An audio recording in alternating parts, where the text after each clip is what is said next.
Sourate 30. Les Romains. Au nom d'Allah, le miséricordieux, celui qui fait miséricorde. Alif, Lam, Mim. Les Romains ont été vaincus dans une contrée voisine, mais après leur défaite, ils seront vainqueurs dans quelques années. L'ordre n'appartient qu'à Allah, que ce soit avant ou après leur victoire. En ce jour, les croyants se réjouiront du secours d'Allah qui accorde la victoire à qui il veut, car il est le Tout-Puissant, le Miséricordieux. C'est là une promesse d'Allah. Allah ne manque jamais à sa promesse, mais la plupart des hommes ne le savent pas. Ils ne connaissent que les apparences de la vie d'ici-bas, tandis qu'ils sont inattentifs à la vie future. N'ont-ils pas médité en eux-mêmes? Allah n'a créé les cieux et la terre et ce qui se trouve entre les deux, quand toute vérité est pour un terme fixé. Cependant, nombre d'hommes renient la rencontre de leur Seigneur. N'ont-ils pas parcouru la terre et vu quel fut le sort de leurs prédécesseurs? Ils étaient bien plus puissants qu'eux, et ils ont cultivé, bâti et peuplé la terre bien plus qu'ils ne l'ont fait eux-mêmes. Leurs messagers leur ont apporté des preuves manifestes. Allah ne les a aucunement lésés, mais ce sont eux qui se sont fait du tort à eux-mêmes. Le pire des sorts fut réservé aux malfaisants pour avoir démenti les versets d'Allah et s'en être moqués. Allah a créé les êtres une première fois, puis les ressuscite, et c'est vers lui seul que vous serez ramenés. Le jour où l'heure surviendra, ceux qui se rendaient coupables de mécréance seront désespérés et désemparés. Ils n'auront point d'intercesseurs parmi ceux qu'ils associaient à Allah et les renieront même. Le jour où l'heure surviendra, les hommes se sépareront. Ceux qui auront cru et accompli des œuvres pieuses se réjouiront dans un jardin luxuriant. Quant à ceux qui auront mécru et démenti nos signes, ainsi que la rencontre de l'au-delà, ils seront livrés au châtiment.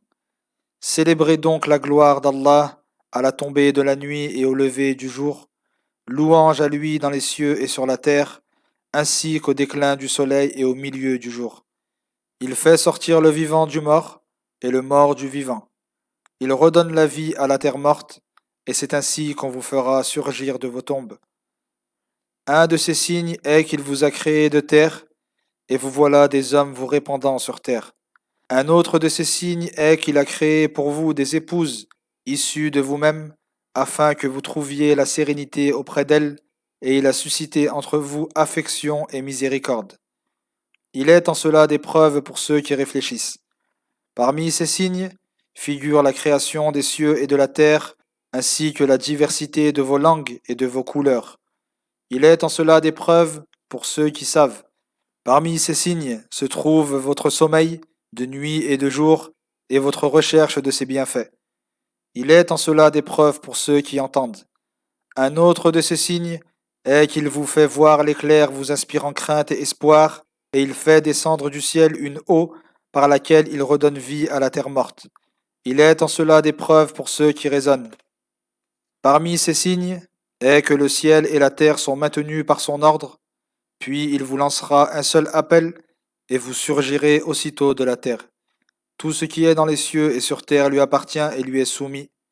C'est lui qui crée les êtres une première fois, puis les ressuscite, et cela lui est aisé. Il possède les attributs les plus élevés dans les cieux et sur la terre. C'est lui le Tout-Puissant, le Sage. Allah vous propose une parabole tirée de vous-même. Partagez-vous à part égale ce que nous avons attribué avec ceux qui sont sous votre joug. Craignez-vous de partager avec eux comme vous craignez vos semblables? Ainsi nous exposons clairement les signes pour ceux qui raisonnent. Mais les transgresseurs suivent plutôt leur passion sans aucune science. Qui peut guider ce qu'Allah égare? Ils n'auront pour eux aucun secours. Attache-toi donc avec constance, en restant pur monothéiste, à la religion qu'est la saine nature sur laquelle Allah a créé les hommes. Pas de changement à la création d'Allah. Telle est la religion de droiture, mais la plupart des hommes ne le savent pas. Revenez repentant vers lui, craignez-le et observez la prière. Ne soyez pas du nombre des polythéistes, de ceux qui fractionnent leur religion et se divisent en sectes, chacune se réjouissant de ce qu'elle détient. Lorsqu'un malheur frappe les hommes, ils invoquent leur Seigneur et reviennent repentants vers lui. Mais sitôt qu'il leur fait goûter une miséricorde de sa part, voilà qu'une partie d'entre eux attribue des associés à leur Seigneur, reniant ainsi les bienfaits que nous leur avons accordés. Jouissez donc pour un temps. Bientôt vous saurez quel sera votre sort. Avons-nous fait descendre sur eux une preuve accréditant ce qu'ils associent à Allah? Lorsque nous faisons goûter une miséricorde aux hommes, ils s'en réjouissent. Mais lorsqu'un malheur les frappe en raison de ce qu'ils ont commis auparavant, voilà qu'ils désespèrent. Ne voit-il pas qu'Allah dispense ses dons à qui il veut, avec largesse ou avec mesure? Il est en cela des signes pour ceux qui croient. Donne aux proches parents ce qui lui est dû, ainsi qu'aux pauvres et aux voyageurs indigents. Cela est meilleur pour ceux qui recherchent le visage d'Allah, et ce sont eux les bienheureux. Tout ce que vous donnez de vos biens, afin d'en recevoir plus encore en retour des biens d'autrui, ne prospère pas auprès d'Allah. Mais si vous donnez en aumône, dans la recherche du visage d'Allah, vous serez de ceux qui verront leur récompense multipliée. C'est Allah seul qui vous a créé et accordé votre subsistance. Ensuite, il vous fera mourir, puis vous redonnera vie. Est-il un seul de ceux que vous lui associez qui accomplissent quoi que ce soit de tout cela? Gloire et pureté à lui, il est bien au-dessus de ce qu'il lui associe. La corruption est apparue sur la terre et en mer en raison de ce que les hommes ont commis comme péché, afin qu'Allah leur fasse goûter le châtiment d'une partie de ce qu'ils ont commis et qu'ils reviennent de leurs péchés. Dis, parcourez la terre et voyez ce qu'il est advenu de ceux qui ont vécu avant vous. La plupart d'entre eux étaient polythéistes. Attache-toi donc avec constance à la religion de droiture avant que ne vienne d'Allah un jour inéluctable. En ce jour, les hommes seront divisés. Ceux qui auront mécru et qui subiront les conséquences de leur mécréance, et ceux qui auront accompli des œuvres pieuses, préparant ainsi leur demeure au paradis.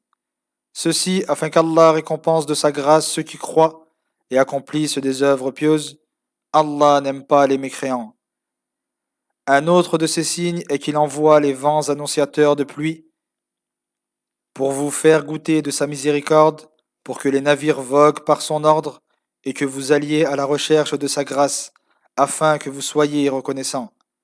Nous avons envoyé avant toi des messagers vers leur peuple, et ils leur apportèrent des preuves manifestes. Nous nous sommes vengés des criminels, et il est de notre devoir de secourir les croyants. C'est Allah qui envoie les vents qui suscitent la formation de nuages qu'il étend parfois dans le ciel autant qu'il veut, et qu'il morcelle d'autres fois. On voit alors la pluie sortir de leur profondeur. Lorsqu'il la fait tomber sur qui il veut parmi ses serviteurs, les voilà qui se réjouissent, alors qu'avant qu'elle ne se déverse sur eux, ils étaient désespérés. Vois donc les effets de la miséricorde d'Allah et comment il redonne vie à la terre morte. Celui qui accomplit cela est celui qui ressuscitera les morts, car il est omnipotent. Et si nous envoyons un vent et qu'il voit jaunir leur culture, ils persistent dans leur ingratitude.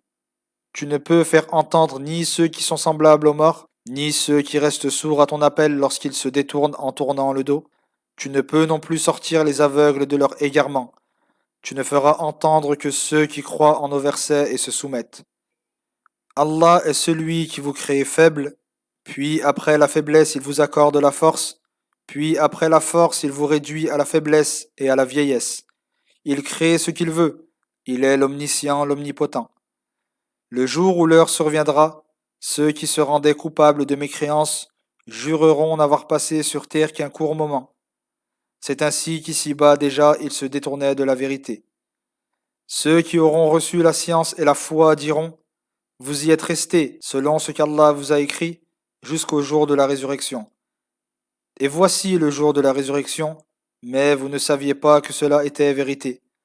En ce jour, les excuses des transgresseurs ne leur serviront à rien, et on ne leur demandera plus de reconnaître leurs péchés. Nous avons proposé aux hommes dans ce Coran toute forme d'exemple leur exposant la vérité. Si tu leur apportes un miracle, les mécréants diront: vous n'êtes que des imposteurs. C'est ainsi qu'Allah scelle le cœur de ceux qui ignorent la véracité de ce que tu leur apportes. Sois donc patient, car la promesse d'Allah est vérité, et que les incertains ne t'ébranlent point.